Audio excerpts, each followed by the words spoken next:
Hello to everyone.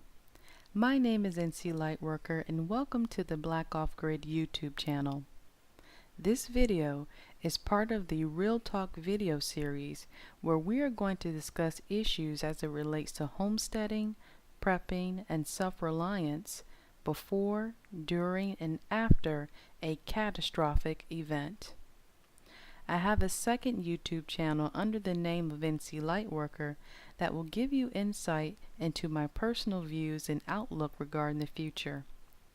I do not respond to questions, comments, or emails because as a lightworker, I am only here to present the information. The purpose of this video is to create an open forum for like-minded people. If you haven't done so already, please be sure to post your location in the intro video to this channel. Thank you for tuning in, and let's get started.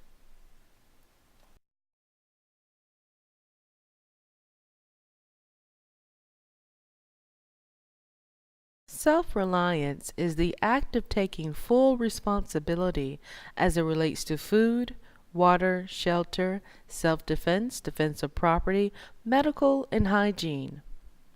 As mentioned in the video titled, Homesteading as a Single Woman, the Benefits of Having a Man, self-defense and defense of property at this point in time are not my strong points.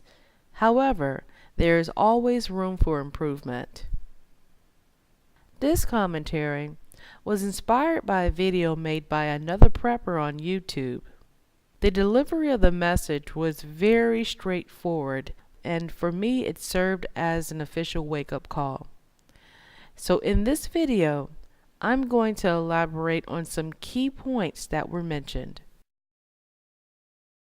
So the title of this video is Homesteading as a Single Woman, Identifying Threats.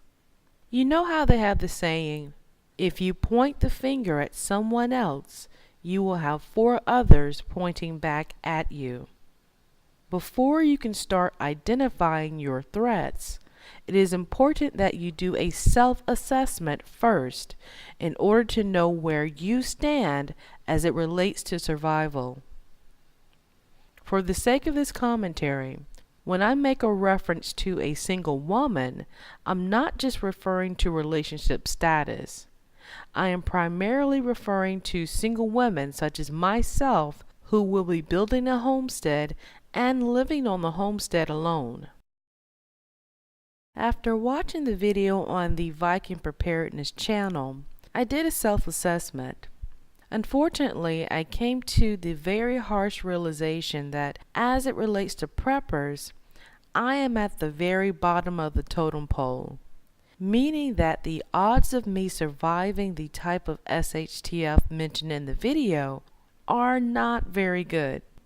However, I am very grateful that I came into realization of this early on so that I will know where I need to focus my efforts on. Okay, so let's talk about the different types of preppers. At the very top of the totem pole is the survivalist.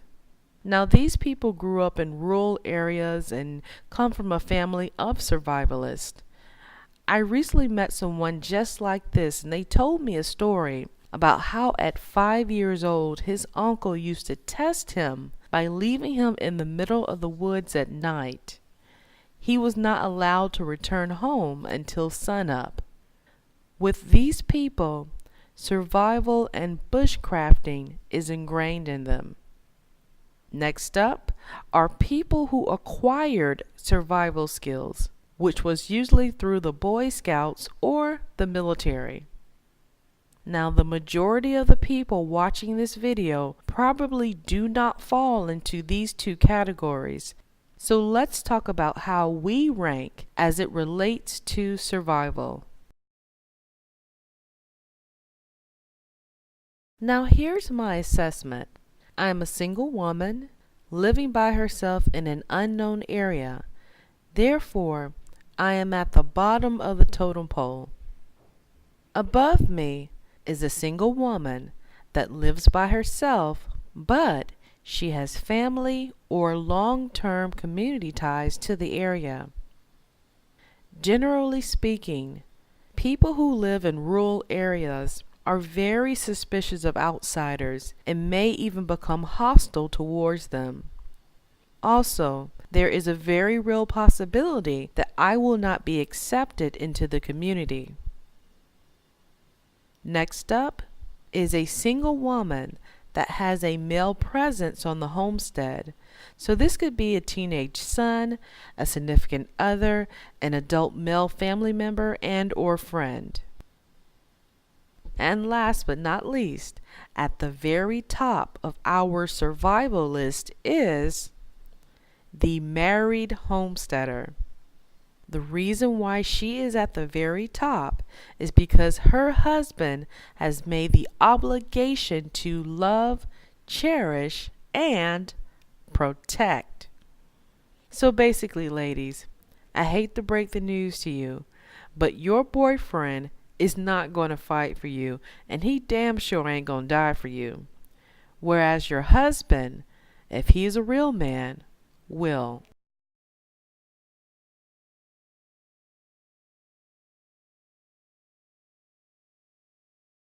Okay, so let's talk about threats to the homestead during an SHTF situation. Now, this may not be apparent to most people, but the biggest threat to your homestead, well, is you. Failing to plan and prepare is the greatest threat to your homestead. The time and effort that you put into preparing will dictate how secure your homestead will be. Now, this includes having a detailed plan for all possible scenarios, as well as putting these plans into practice and making any necessary adjustments. So I got a question for you. What is the difference between a law-abiding citizen from the city and a law-abiding citizen from the country?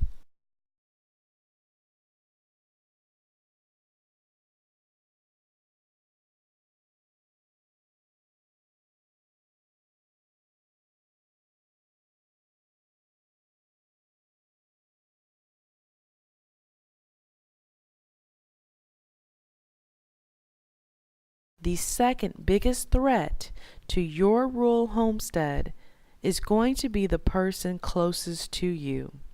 This is why it is very important that you get to know your neighbors. Not just because it is the neighborly thing to do, but it will allow you to be able to assess a possible threat. Okay, folks. So let's do what we always do here on the Black Off Grid channel, and let's play with a scenario. The scenario is that the government just made the following announcement. As of today, we are no longer providing water and electricity.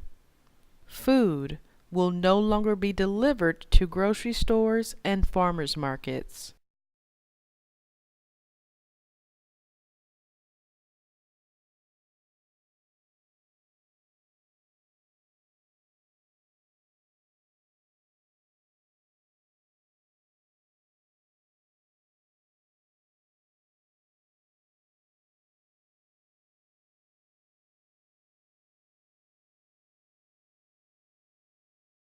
In this scenario, we're going to use my assessment.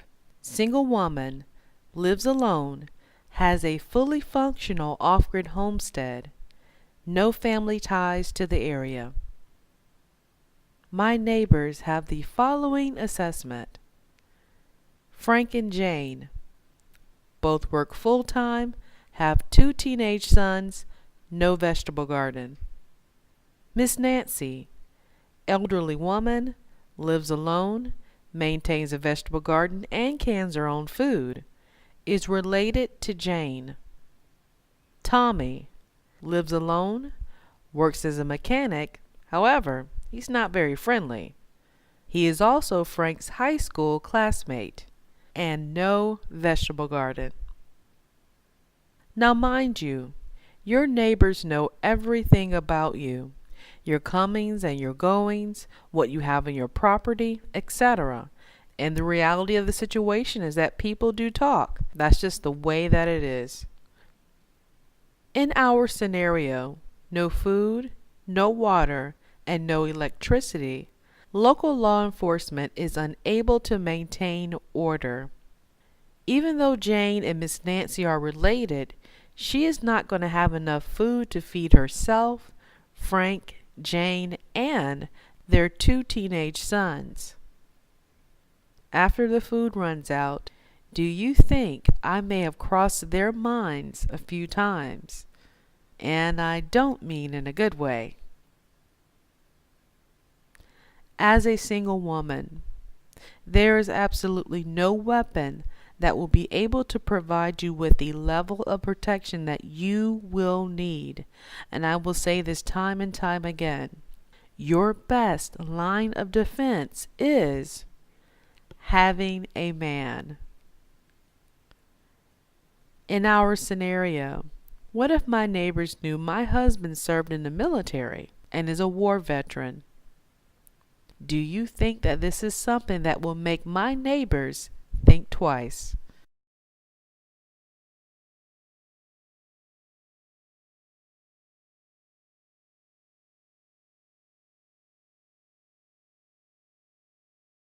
Okay, ladies, now listen up. So please don't get me wrong. I am in no way suggesting that you settle. I much rather remain single than be in a loveless relationship, because in the end, love is going to be the very thing that will see you through.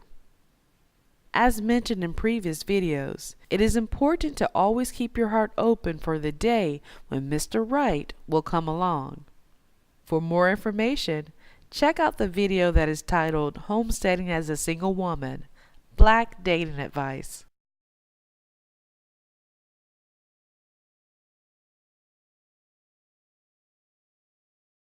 The Homestead Research Guide, What You Need to Know Before Buying Land, is now available to all of my fellow future homesteaders out there.